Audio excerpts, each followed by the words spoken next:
Hello and welcome back to Premier League Predictions, the show which does what it says on the tin. We're here to predict all the games from Gameweek 9 of the 23-24 Premier League season. And it's good to have football back, isn't it? International break is over. Premier League football is back. Are you excited, Harry? I am very excited. I mean, internationals they always throw out a few fun fireworks, but it's not as good as the Premier League. No, and I mean, it's not. We've got a very good weekend of football. The international break was boring, but the Premier League is back now. We'll get started then with the 12:30 kickoff on the Saturday. It's a Merseyside derby. Liverpool hosting Everton. Liverpool right up there at the top sharp end of the table. They got robbed a few weeks ago against Tottenham. Other than that, their season's been fairly standard. It's Liverpool beating the teams you'd expect them to beat. They're losing to teams you'd expect them to lose. So they've got City in a couple of weeks' time, which will be their first big test, I'd say. I feel that the Tottenham game, we didn't really get a true idea of how good Liverpool are. I don't think they've played anyone else, have they? They played Chelsea on the opening day of the season, and that was quite a tight one as well. So City will be really interesting in a couple of weeks' time. This should be routine, though. But could it be otherwise? Who knows? Everton, based on expected performance, would be in European spots right now, but based on actual performance, are close to the relegation zone. Can they start to confirm, could move those expected performance and make it actual performance? Who knows? But should be a good one, Harry. How do you see it panning out? I think this should be a foregone conclusion. I'm going to go 3-0 to the home side. Pretty comfortable win with goals from Salah, Nunez, and we'll go for Dominic Szoboszlai.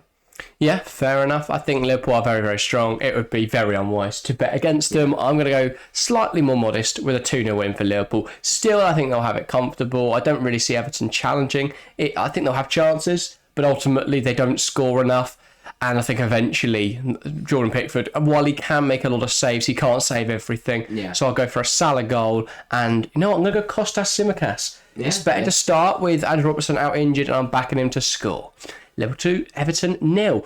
Up next, we have Bournemouth versus Wolves, the first of our 3 o'clock kickoffs. Two sides who have had very slow starts to the campaign, I think it's fair to say. The Gary O'Neill derby, as nobody has called it. Bournemouth have started slow because, well, they've got a load of young players, a young manager in Anthony Iraola, and it's not really clicking yet. They've had some really poor results.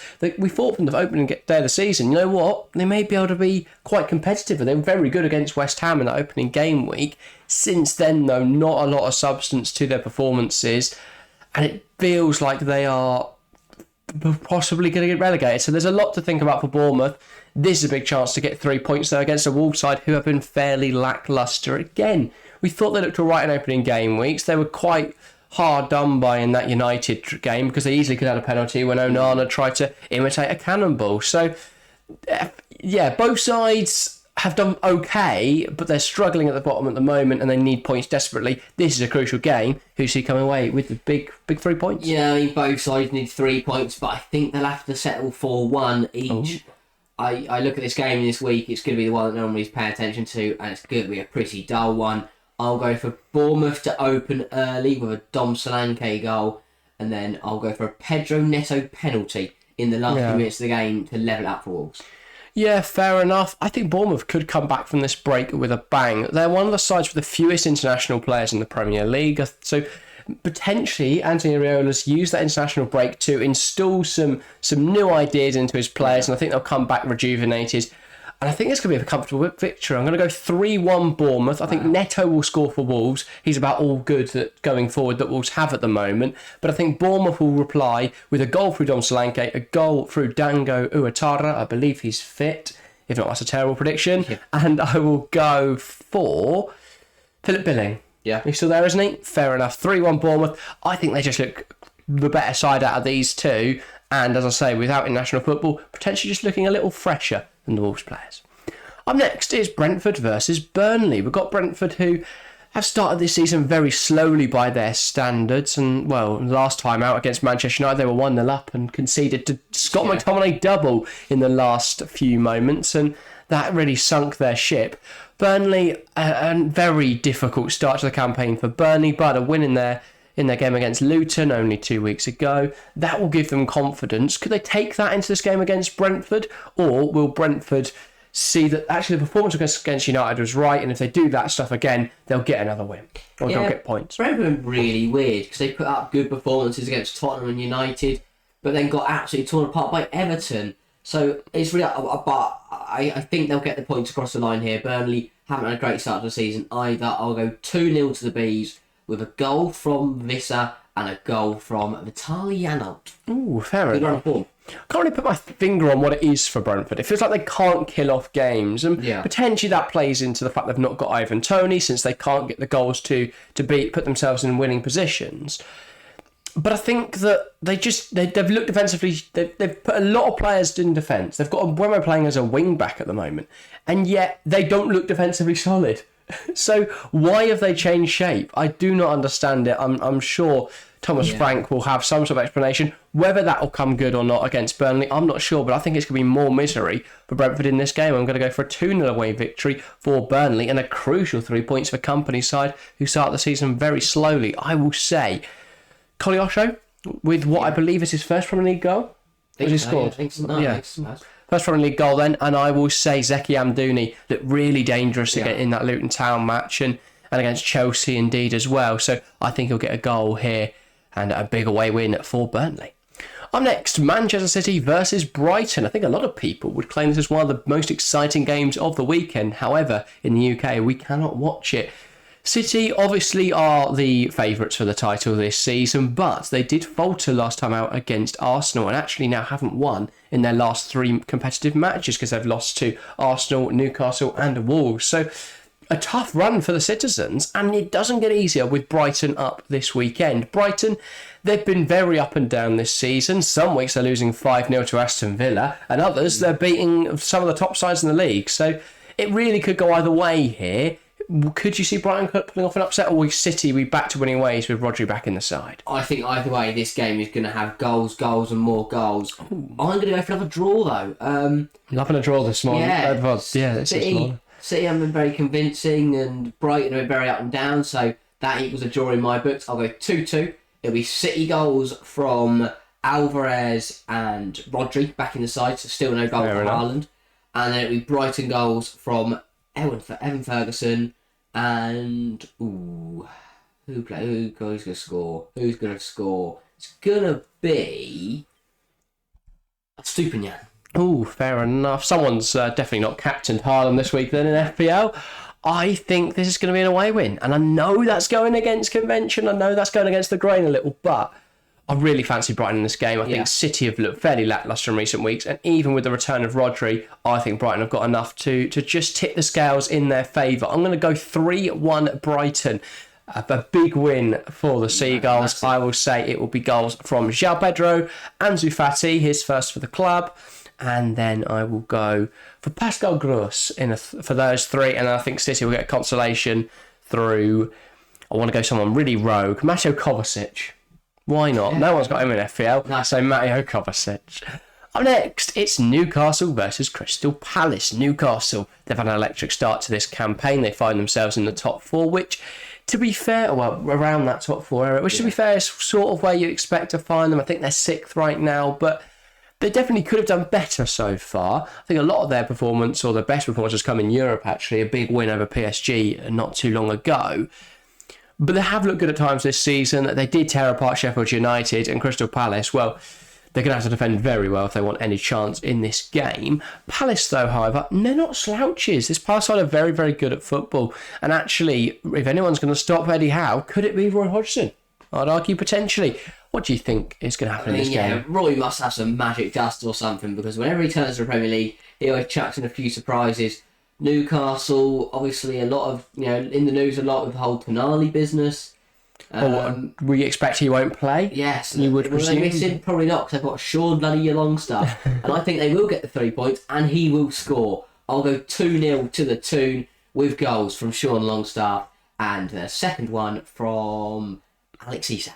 Yeah, I like that. I like that a lot. I think Newcastle are winning this, even without the Poundland Perlo, Sandro Tonali. I still think they're a very strong team, and I think it'll be a 3-1 victory with a hat-trick from Alexander Isak, just to punish all of us who don't have him in FPL. And then I will go for an Eberechieze goal for Crystal Palace. He is fit, right? Yeah. We always struggle to keep up with who's fit in the Premier League, especially with the mid-table sides that nobody really pays attention to half the season. Up next, we have 2 sides who sort of fighting for relegation Point. well, yeah, they definitely do. It's Nottingham Forest versus Luton Town. I'm definitely not negating, by the way, that Luton are fighting for relegation. Just Nottingham Forest. They would have hoped they wouldn't be in the position they are right now. Both sides need points, though. Is at the City ground. Does that carry favour for Nottingham Forest, or could Luton pull off a bit of an upset away? I mean, I think Forest on their day are a really good football side. They've got some really good talents. I think Luton, they put in a really strong performance against Tottenham before the international. It's a spirited performance, but not really getting anything out of the game, and that's a shame, isn't it? I think we have a close one here. I'll go 1-0 to the home side. It's going to be a Tyro, a 1-0 goal, very late on to break the Luton hearts. But I think it'll be another performance that Rob Edwards can be very happy with. Yeah, I think this is a must-win game for both sides, and I think Luton will win that game. I think there's definitely been some really positive signs in recent weeks for Luton. They should have beaten Burnley, if I'm being honest. Yeah. Everton was a big win, but Tottenham, could they got something out of that game, especially given the fact they had a man advantage? I'd argue so. Elijah Adebayo should have scored. Yeah, don't get me wrong, Tottenham should have scored about 8 in the first 10 minutes, but Luton had a very good chance of getting something from that game and didn't in the end. That is a problem, but I think here against Nottingham Forest, where it's going to matter who wants it more, I think Rob Edwards' men will go out and fight for him on the pitch, and I think it will be a 2-1 away victory for Luton Town. I will say Nottingham Forest. No, actually, I'll go Luton Town to open the scoring. It will be through Ross Barkley, his first goal back in the Premier League. Then Nottingham Forest will level it up through Morgan Gibbs-White. I think he's probably their best player by far. And then Luton Town will get a penalty late on. Carlton Morris will convert it, and a big win for the Hatters. Up next, it's Chelsea versus Arsenal. We are live for this on Saturday. Do not miss it. It's going to be a cracker, as Chelsea fans pretty shit in the bed for that one, but it should be a good game nonetheless. Arsenal, a very, very good side. We'll be live for it. Hopefully, Chelsea can get the win. Though, of course, if you are a neutral or an Arsenal fan, then please do tune in as well. It's going to be a good game. We'll provide unbiased and neutral commentary, so get involved with that stream. On to Saturday night then, and we've got Sheffield United versus Manchester United. The battle of the Uniteds. Arguably, Sheffield are more United than Manchester right now. Maybe there should be Manchester divided. Don't know if it's got the same ring to it. But Sheffield United, they start the season really poorly. They are on 2 points. No, 1 point at the moment. It's not great for them, to be honest. They need points quickly. Is a game at home to Manchester United the time to do it? Possibly. I think this is the best Man United side, or the worst Man United side, I should say, that they're going to play all season. So they've got a chance there. United, this is the perfect platform to build some form from. Sheffield United are not very good. I don't think you need an Opta and an analyst. God, why is that so difficult? Analyst to tell you that. United, they are the favourites. But do you think they'll win? I mean, 8 o'clock on a Saturday, obviously a bit of an unusual kick-off time. Don't usually have an 8 o'clock on a Saturday. What is this prediction about to be? No, I think it's actually pretty disappointing. Most people won't put it on because they'll think it'll be a foregone conclusion. Most people will be pissed by the score. And I think the hardcore football fans that are putting it on after the London derby beforehand, they'll be pretty. It'll be a dull game, and it'll be decided by a Wes Foderingham own goal. Oh God! It's gonna be a shot that hits the bar and then hits him on the back because he's dived for it. It's going to be something really lucky for Manchester United, and it's going to be a really pointless game. I'm following a similar sentiment, if I'm being honest. I'm going to go Sheffield United 1, Manchester United 2. I'm thinking back to when Sheffield United lost 2-1 to Man City, and it was really a disappointing collapse there. I think Sheffield United will open the scoring through Gus Hamer, probably their brightest spark from an otherwise dismal campaign. Then I think United will have 2 late goals, both in extra time, and I will say, added time. I will say Marcus Rashford, fresh off a goal for England. Yeah. And I will say Facundo Pellistri to write his name into the Manchester United fans' songbooks. And I think he'll get a big, big late goal to get him 3 points. Up next, on to the Sunday then, and it is the sole game on the Sunday. A not very super Sunday, a very boring Sunday. It's Aston Villa versus West Ham.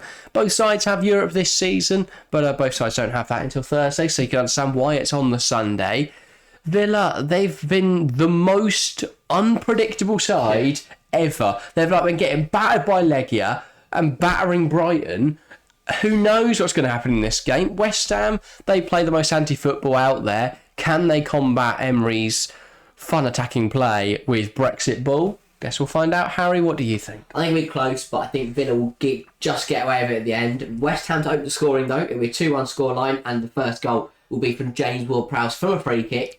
It's going to be about 27 yards. What a bold prediction. Yeah, 27-yard free kick. But Villa will take their time to get into the game, but come into the second half, and it'll be an Ollie Watkins goal, followed up by a John McGinn goal. Fair enough. We'll get Villa the 3 points across the line. I really can't call this game, but I do think West Ham will keep the good times rolling. I'll go 1-0 West Ham. I don't think there's going to be anything too special, but I could see a decent goal. I think it will be... Most people are expecting a goal from a corner here. Ward-Prowse whipping it in, Aguad. I think it'll be a corner, cleared away, and who's that sat on the edge? Who is it? I don't know, it's your prediction. Vladimir Soufal. Bloody belts one top corner. 1-0 win for West Ham. I think that'll come relatively late on. Yeah. Bit of limbs in the away end, because that's what we love to see. I'm thinking actually I'm going to go really late on. 89th minute. Ooh. Limbs in the away end. They're having to hold back the West Ham Ultras. Yeah. And going mental. Vladimir Soufal goal. That's quality. On to Monday then, and we've got, an interesting London derby. Not quite as fascinating as one on Saturday. However, could still be a very good game. It's Tottenham hosting Fulham. Tottenham have been arguably the best side in the Premier League this season and the most fun to watch. They currently sit top of the standings, and they'll be keen to try and stay there for as long as possible. And they've got the best game of the top, I'd argue the easiest game of the top four this weekend. So they should be keeping at that number one spot. Fulham, definitely not top of the league. They are pretty poor, yeah. I think they're missing Mitrovic a lot. Poor. Oh, there's no way to describe Fulham other poor. Says a lot that Leno's made the most saves in the league, and yet they're still down near the bottom. Yeah. He just has to make a lot of saves because they concede a lot of shots, and I think it's going to be a big victory for Tottenham here. But I've got to ask for your one first, because if not, I'll be breaking the format. Harry, what are you going for? I'm going to go for a slim 1-0 margin to Tottenham. I think it will be a Heung-min Son wonder strike, and Leno's going to I think Leno will make 9 saves. Oh, I like it. Big FPL points, really, for a player conceding a couple goals. Yeah, you'll love to see it.